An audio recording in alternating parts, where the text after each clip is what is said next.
टूटे हुए पेड़ पर बहू का ससुराल और खेती। ये हमारा नया घर, हमारा नया घर। हमारा नया घर तो गांव के सारे घरों से अच्छा है। यकीन नहीं होता, शहर आकर भी हमें इतने कम दामों में इतना अच्छा घर मिल गया। हाँ माँ जी, यहाँ अलग रसोई, टॉयलेट, बाथरूम भी है जो हमारे गांव के घर में नहीं था। अरे बेवजह गांव के लोगों में ये डर बैठा हुआ है कि शहर की दुनिया बहुत खराब है, लेकिन देखो हमारे साथ तो शुरुआत में ही सब कुछ कितना अच्छा हो रहा है। आलोचना का पूरा परिवार अपने शहर के नए घर में आकर बहुत खुश था। घर काफी अच्छा बना हुआ था, जिसमें सारी सुविधाएं मौजूद थीं, और शहर आकर इतनी जल्दी इतना अच्छा मकान मिलना नामुमकिन था।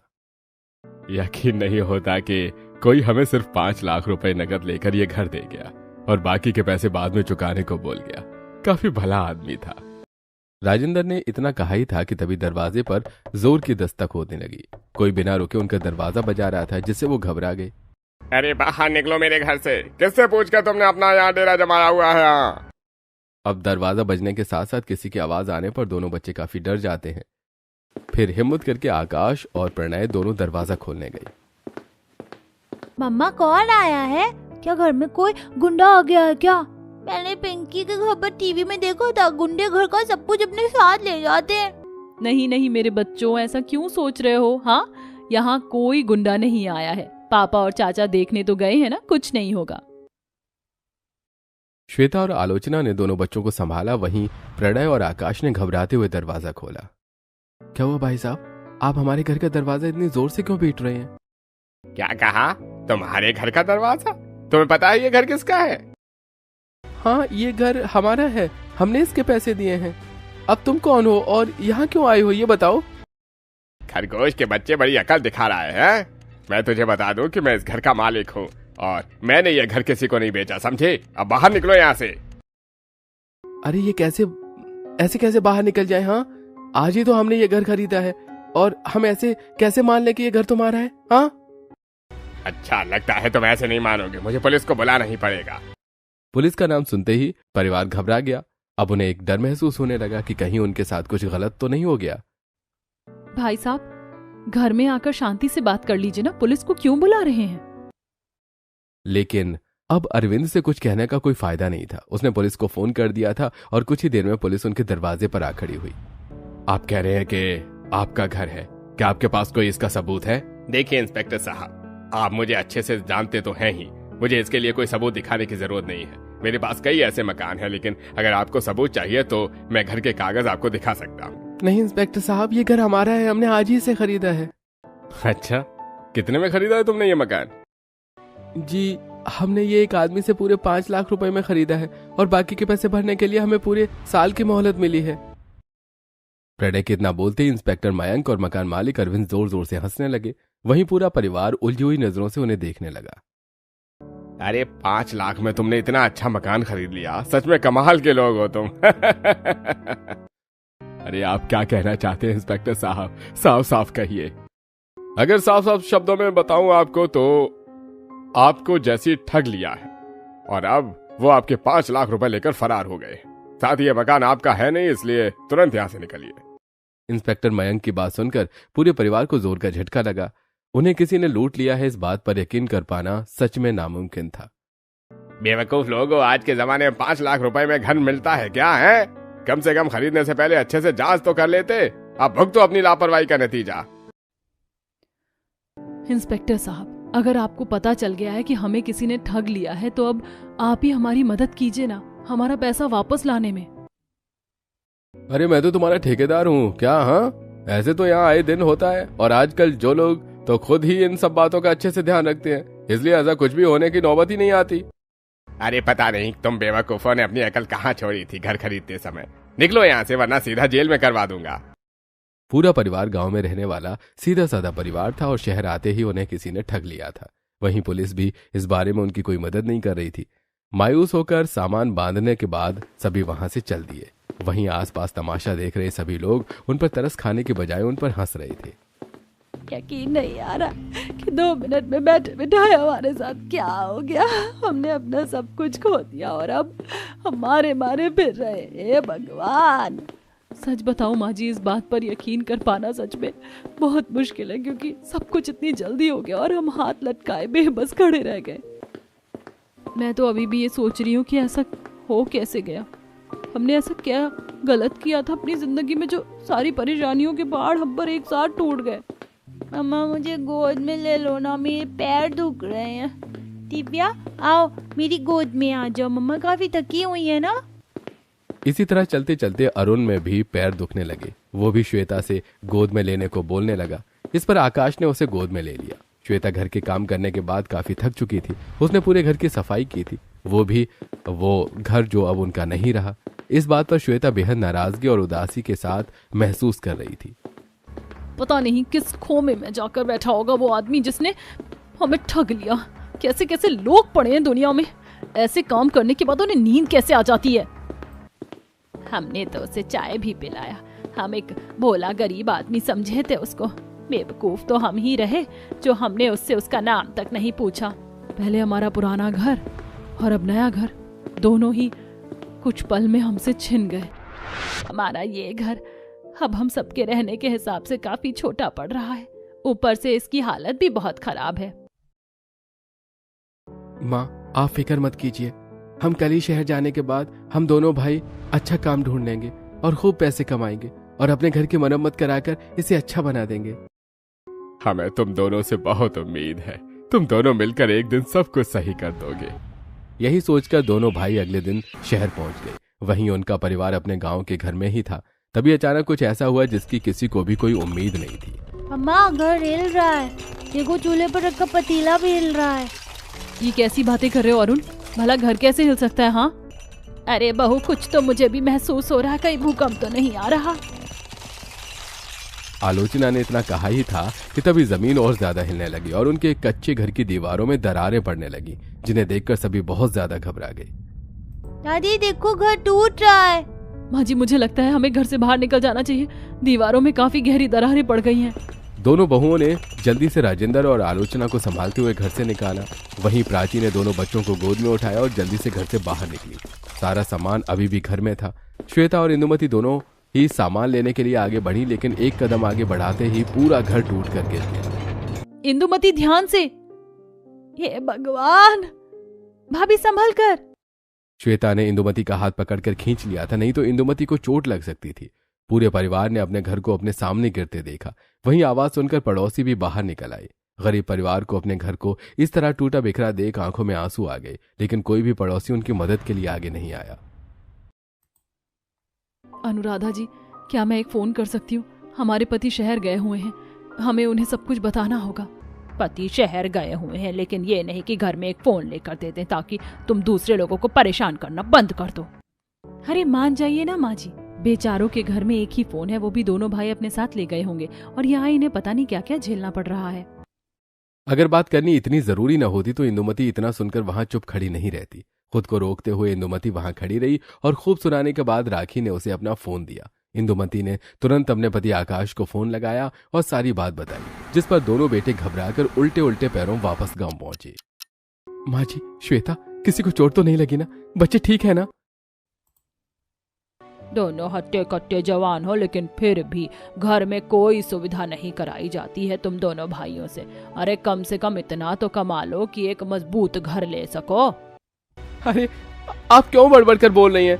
जहाँ तक मैं जानता हूँ आपको, आप हमारी मदद तो नहीं करने वाली। आप उन लोगों में से है नहीं जो लोगों का दर्द और परेशानियों को समझ सके, इसलिए यहाँ पर आपके बोलने का कोई फायदा नहीं है।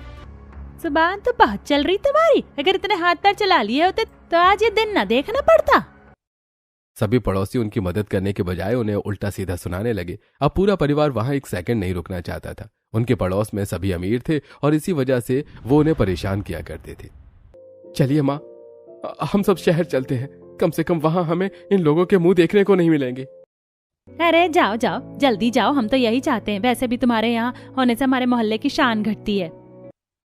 अब एक सेकंड भी दोनों भाई वहां नहीं रुके। उन्होंने अपने कच्चे घर के नीचे दबा कुछ सामान निकाल लिया, जिसकी ज्यादा हालत खराब नहीं हुई थी, और अपने परिवार को लेकर शहर की तरफ चल दिए। सभी के मन में एक उथल पुथल हो रही थी। इतने मुश्किल समय में पूरा परिवार बहुत ही हिम्मत से काम ले रहा था। शहर पहुंचने के बाद दोनों भाइयों ने किसी किराए के मकान को ढूंढना शुरू किया और तब उन्हें एक रामू नाम का एक आदमी मिला जिसने उन्हें एक मकान दिखाया। अरे भैया, सोचने जैसी तो बात ही नहीं है। आपको ऐसा मकान और कहीं नहीं मिलने वाला। लेकिन भैया, हम इतनी भी जल्दी फैसला नहीं ले सकते हैं ना। अरे भाई साहब, आप तो मुझ पर शक कर रहे हैं। मैं तो आपकी ही तरह सीधा साधा गरीब इंसान हूँ। मैं भी एक दिन अपना गांव छोड़कर शहर आया था और अब गांव से शहर आने वाले हर आदमी की मदद करता हूँ। क्या सच में? ये तो बहुत अच्छी बात है। आकाश, प्रणय, अब ये इतना कह ही रहा है तो हम एक बार घर को ठीक से देख लेते हैं। इसके बाद रामू ने सबको मकान दिखाया जो कि एक ही बार में सबको काफी पसंद आ गया। घर तो सच में काफी अच्छा है, मजबूत है, साथ ही सुविधा की हर चीज मौजूद है। देखा काका, मैं तो बोल ही रहा था कि 5 लाख में आपको ऐसा घर कोई नहीं देगा। वैसे इसकी कीमत 25 लाख रुपए है, लेकिन आप बाकी के पैसे अपने हिसाब से दे सकते हैं। तुम्हारा शुक्रिया भाई, तुम सच में बहुत अच्छे इंसान लगते हो। और इस तरह 5 लाख रुपए देकर गांव के सीधे साधे परिवार ने रामू से घर खरीद लिया और बाकी के पैसे किश्त में देने को कहा, जिससे रामू तुरंत राजी हो गया। पैसे हाथ में आते ही रामू वहां से रफू चक्कर हो गया। वहीं पूरा परिवार इतने अच्छे घर में काफी खुश था। माँ, बाबा, आप दोनों बहुत थक गए होंगे। आप यहीं पर पटिया पर बैठ जाइए, मैं सभी के लिए कुछ खाने को लाता हूँ। हम बेवजह ही चले जा रहे हैं। आखिर इतना चलकर हम जाएंगे कहाँ? हमें तिरपाल लगाकर यहीं कहीं ठहर जाना चाहिए, क्योंकि अब हमें कोई रहने के लिए छत नहीं मिलने वाली। सभी को पता था कि दोनों बहुएं सही कह रही हैं, इसलिए वो उस बड़ी पटिया पर ही ठहर गई। आकाश सभी के लिए कुछ खाने को लेकर आया और पूरा परिवार थोड़ा कुछ खाकर वहीं सड़क के किनारे पटिया पर ही लेटकर सो गया। किस तरह एक हंसते खेलते परिवार के सिर से छत छिन चुकी थी और पूरा परिवार सड़क पर आ गया। अरे ये लोग कौन है बेचारे, पटिया पर ही लेटकर सो गए हैं। माँ जी बेचारे कहीं दूर के लगते हैं, लगता है इनके साथ कुछ हो गया है। रहो, इसी का नाम जिंदगी है। कैसे अच्छे खासे लोग हैं, ना जाने बेचारों के साथ क्या हुआ होगा जो इस तरह बेघर हो। आंचल और खुशबू दोनों सास बहुओं ने मिलकर सभी के लिए चाय नाश्ता बनाया और फिर सबके जागने का इंतजार किया। कुछ देर बाद सभी की आंख खुल गई। सुनिए, हम यही सामने वाले घर में रहते हैं। हमने आपको इस तरह देखा तो सोचा कि आपके लिए नाश्ता ही बना दे। आपका शुक्रिया जो आपने बिना पूछे ही हमारा दर्द समझा, वरना आजकल के तो लोग किसी के साथ बुरा होते देखकर भी मदद नहीं करना चाहते। हमें तो लगा था कि दुनिया में अब सिर्फ मतलबी लोग ही बचे हैं, लेकिन आपने दिखा दिया कि आपके जैसे लोग भी यहाँ मौजूद हैं। अरे ऐसा मत बोलिए, किसी जरूरतमंद की मदद करना हमारा कर्तव्य है। आप चाहें तो हमें बता सकते हैं, हो सकता है कि हम आपकी कुछ मदद कर दें। इस पर पूरा परिवार ने आंचल और खुशबू को सारी बात बताई, जिस पर उन दोनों को काफी दुख हुआ, लेकिन वो दोनों भी उनके लिए कुछ नहीं कर सकती थी। हमें माफ कर दीजिए, अगर आप इतने सारे लोग ना होते तो हम आपको अपने घर में कुछ दिन के लिए रहने की जगह दे देते, लेकिन हमारा घर तो खुद बहुत छोटा है। अरे कोई बात नहीं, आपने हमारे लिए इतना किया, ये आपकी बहुत बड़ी बात है। हम जिंदगी भर आपको याद रखेंगे। इतना कहकर अब पूरा परिवार वहां से किसी ठहरने लायक जगह के लिए निकल गया। अब फिर से उन्हें इसी तरह भटकना पड़ रहा था। अब बसावट से दूर उन्हें एक खंडर दिखाई दिया। तिरपाल डालकर उन्होंने उसी खंडर को अपना घर बना लिया। माँ जी, हम यहाँ रह सकते हैं, यहाँ लोग भी नहीं हैं, लेकिन हमें काम ढूंढने के लिए यहाँ से बहुत दूर चलकर जाना पड़ेगा। श्वेता, इंदुमती, तुम दोनों माँ बाबा और बच्चों का ख्याल रखना। हम उम्मीद करते हैं कि हमें आज ही कोई काम मिल जाए। जाओ बेटा, तुम हमारी चिंता मत करो, तुम जाकर अपना काम देखो, आखिर तुम्हें ही तो इस घर को देखना है। अब दोनों भाई काम की तलाश में बसावट जगह पर चले गए। वहीं इंदुमती और श्वेता ने पास की झाड़ियों से लकड़ियां तोड़कर आग जलाई और अपने पास मौजूद कुछ सामान से उस पर खाना पकाया। माँ जी, खाना तैयार है, चलिए सभी खाना खा लेते हैं। भाभी, यहीं पास में मैंने एक सरकारी नल देखा था, मैं वहां से पानी लेकर आती हूँ। हमारे पास सारा पानी खत्म हो चुका है। इंदुमती पास के सरकारी नल से पानी लेकर आई और फिर सभी खाना खाने बैठ गई। मुझे नहीं खानी है खिचड़ी, क्या बस हम सब खिचड़ी खाते रहते हैं? हाँ मम्मा, मुझे भी ये सड़ी सी खिचड़ी नहीं खानी है। चुपचाप खाना खाओ, वरना दोनों को थप्पड़ लगेगा। श्वेता के अचानक इस तरह बोलने से दोनों बच्चे रोने लगे। फिर आलोचना ने दोनों बच्चों को अपने पास बिठाया और चुप किया। बेटा, खाने को ऐसा नहीं कहा करते, हम सब भी तो खिचड़ी ही खा रहे ना, और मम्मा को इसीलिए गुस्सा आ गया क्योंकि वो बहुत ज्यादा थकी हुई है। चलो अब जल्दी से खाना खाकर मम्मा को खुश कर दो। भाभी, आप इस सब का गुस्सा बच्चों पर मत निकालिए, ये तो इतने छोटे हैं, भला इस बात को कहाँ समझेंगे कि हमारे साथ क्या हुआ है। मैं क्या करूं प्राची, अचानक ही मैंने बच्चों को डांट दिया, वरना मेरा ऐसा कोई इरादा नहीं था। कोई बात नहीं बहू, अब तो भी निराश मत हो और खाना खा ले। मैं तो ये सोच रही हूँ कि आकाश जी और प्रणय जी ने क्या खाया होगा। दोनों बिना कुछ खाए ही घर से चले गए, कहीं भूख में इधर उधर ना भटक रहे हो। जैसा इंदुमती सोच रही थी बिल्कुल वैसा ही हो रहा था। आकाश और प्रणय काम की तलाश में भूखे ही इधर उधर भटक रहे थे, लेकिन अभी तक उन्हें कोई काम नहीं मिला था। इसी तरह काम की तलाश में कई दिन गुजर गए। अब उनके पास जो भी थोड़ा कुछ खाने पीने का सामान और पैसे थे वो भी खत्म हो चुके थे। अब ये हमारी आखिरी कोशिश होगी। अगर आज हमें काम नहीं मिला तो हम सारी उम्मीद छोड़ देंगे और बेबस होकर बैठ जाएंगे। ऐसा क्यों बोल रहे हैं? अब आप काम की तलाश में जा ही रहे हैं तो एक उम्मीद लेकर चाहिए। आप पहले से ऐसा सोच लेंगे तो कुछ अच्छा नहीं होगा। आखिर हम रोज इसी तरह उम्मीद लेकर जाते हैं, लेकिन क्या हमें उससे कुछ हासिल हुआ? ऊपर वाले को हम पर जरा भी तरस नहीं आ रहा। बेटा, कोशिश करने वालों की कभी हार नहीं होती। तुम कोशिश करते रहोगे तो एक दिन जरूर तुम्हें सब कुछ मिलेगा। परिवार के समझाने पर दोनों भाई फिर से आस लगाकर काम की तलाश में निकल पड़े। वहीं घर में अब खाने को भी कुछ नहीं था। भाभी, लगता है अब हमें ही कुछ करना चाहिए। इस तरह हम यहाँ बैठकर समय बर्बाद नहीं कर सकते। तुम सही कह रही हो इंदुमती। जब हमारे पति इतनी मेहनत कर रहे हैं तो हम क्यों नहीं? हमें भी कुछ देख संभाल कर उनका सहारा बनना चाहिए। अब दोनों बहुएं भी आलोचना और राजेंद्र से इजाजत लेकर किसी काम की तलाश में निकल गई। हम तो इस शहर के रास्तों को भी नहीं जानते, कहीं हम भटक ना जाएं। अरे इससे ज्यादा हम और क्या भटक सकते हैं इंदुमती? और हम कोई बच्चे थोड़ी ना है जो रास्ता भूल जाएंगे। इसी तरह इंदुमती और श्वेता को चलते चलते काफी देर हो गई, लेकिन अभी तक वो किसी बसावट वाली जगह तक भी नहीं पहुंची थी कि तभी उनकी नजर एक बड़े टूटे हुए पेड़ पर पड़ी, जिसका तना इतना बड़ा था कि उन्हें यकीन भी नहीं आया। भाभी, ये क्या चीज है और ये कितना बड़ा है? मुझे तो ये कोई खंडहर या फिर कोई टूटी हुई इमारत लग रही है। चलो पास चलकर देखते हैं। दोनों बहुओं ने पास जाकर जब देखा कि वो कोई खंडहर या इमारत नहीं बल्कि एक बड़ा टूटा हुआ पेड़ था तो उनके होश उड़ गए। यकीन नहीं हो रहा, इतना बड़ा पेड़ है और वो भी टूटा हुआ। आखिर ये इतना बड़ा पेड़ टूट कैसे गया? देखो तो इसकी जड़ें भी कितनी मोटी हैं। याद कीजिए भाभी, अभी कुछ दिन पहले वो जोरदार भूकंप आया था जिसमें हमारा घर गिर गया। हो सकता है यहाँ भी उसी के झटके लगने पर ये पेड़ टूटकर गिर गया होगा। हाँ इंदुमती, वरना इतने बड़े पेड़ के गिरने की वजह और क्या ही हो सकती है? गिरने के बाद भी इसका तना हमसे ऊंचा है। दोनों बहुएं देख रही थी कि किस तरह गिलहरी, खरगोश जैसे छोटे छोटे जानवरों ने उस बड़े पेड़ में अपना घर बनाया हुआ था। देखते ही देखते उन्हें पता नहीं लगा कि कब उनके सिर पर गहरी घटा आ गई और थोड़ी देर में तेज बारिश शुरू हो गई।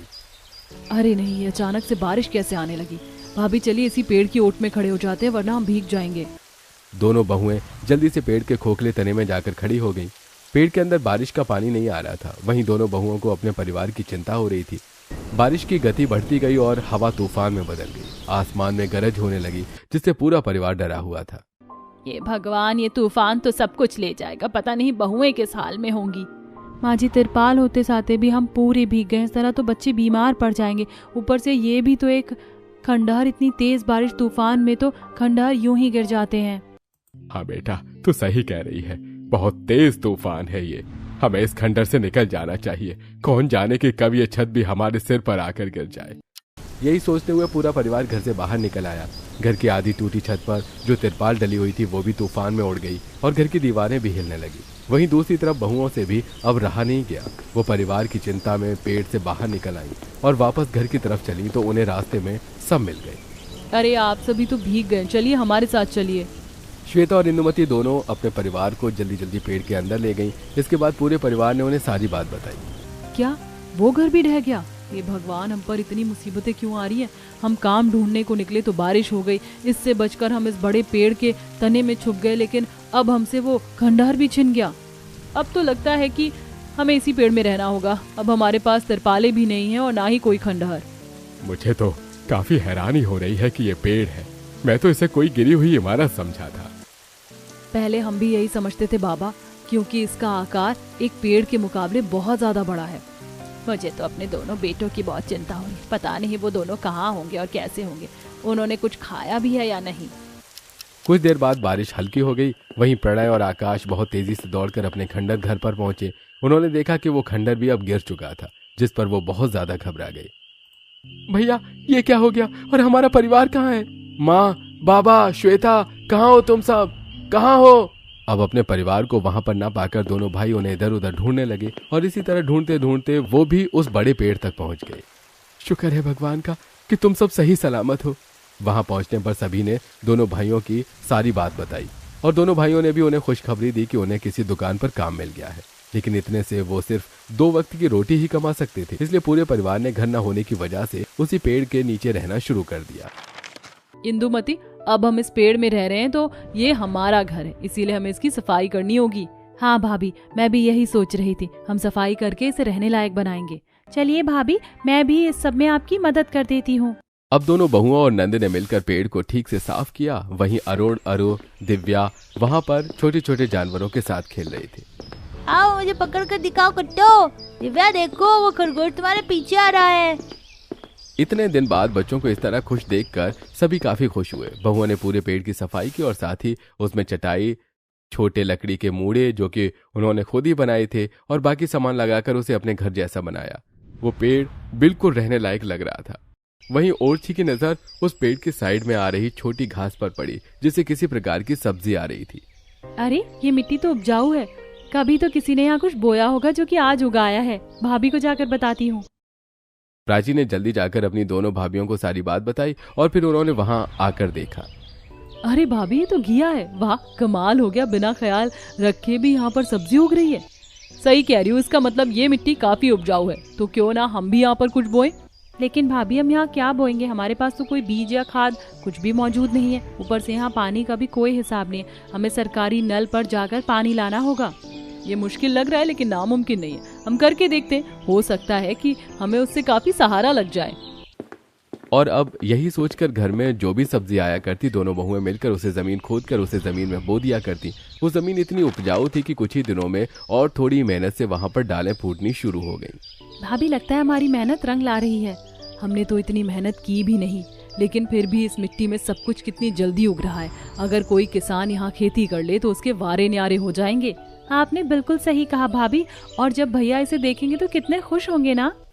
शाम को काम पर से पेड़ घर लौटने के बाद दोनों बहुओं ने अपने पतियों की छोटी खेती दिखाई, जिसे देखकर वो भी काफी हैरान हुए।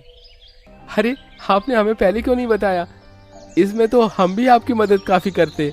आप पहले से इतना काम करें, सुबह ही चले जाते हैं और शाम को लौटते हैं। ऐसे में हम आपसे कैसे काम करवा सकते हैं?